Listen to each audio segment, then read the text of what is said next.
Well, the Martindale-Brightwood neighborhood on the near northeast side of Indianapolis undergoing a transformation, thanks in large part to Columbus-based Cummins and a more than $1 million grant.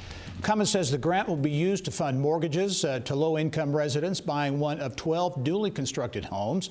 And I'm pleased to welcome to the show Cummins Vice President of Community Relations, Mary Titsworth Chandler, on the initiative. Mary, always great to have you on the show.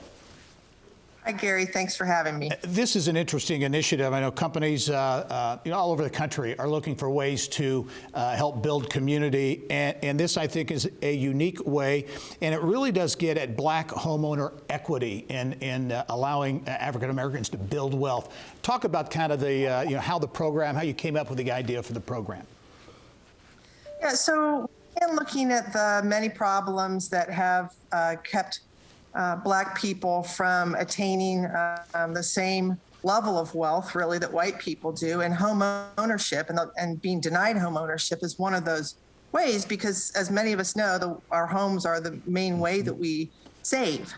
And so to solve that problem, we began talking to a lot of really expert community partners, including Renew, Indianapolis, Edna Martin Christian Center, the Martindale-Brightwood CDC, and said, how can we help you in the neighborhood solve this problem? And that's how we started the program. Yeah, money always helps, but it's the way it's deployed. Talk about how this program will work. You mentioned Renew Indianapolis. That's where the $1 million grant will go, and then will be deployed to help build and buy 12 homes.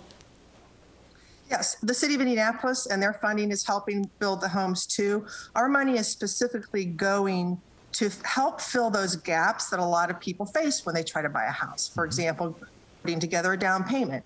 So our money will help fill down payment assistance, for example, and then it will immediately or over time inure or become part of the homeowner's equity or savings in the house.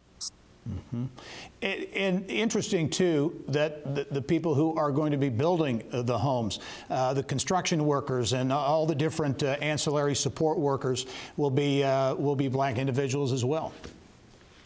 That's right. So we're looking at every single piece of the value chain. And of course, we know that realtors, developers, builders, Renew is working hard with us to identify largely Black professionals to fulfill those roles. So it'll be a neighborhood enrichment, if you will, more than just the house itself. Do you anticipate this can be an ongoing program? I know this you're just getting started now, but as you look at the metrics and things like that, that this can be an annual program? I think it'll take a while to build the houses, but we're certainly looking at this as a pilot to learn from and repeat, not only in Indianapolis, but in other cities where Cummins has a presence. And we also hope, Gary, that other funders, banks, foundations, will look at this program and say, hey, this is a really unique way to solve the problem. Let's do similar things in other neighborhoods or even in the Brightwood neighborhood itself also. Major initiative, the Martindale-Brightwood neighborhood here in Indianapolis. Mary Titsworth Chandler coming to us from Cummins' beautiful office in downtown Indianapolis. Mary, thanks for joining us, and we'll be following up on the program going forward. Many thanks, Gary. Appreciate it. All right.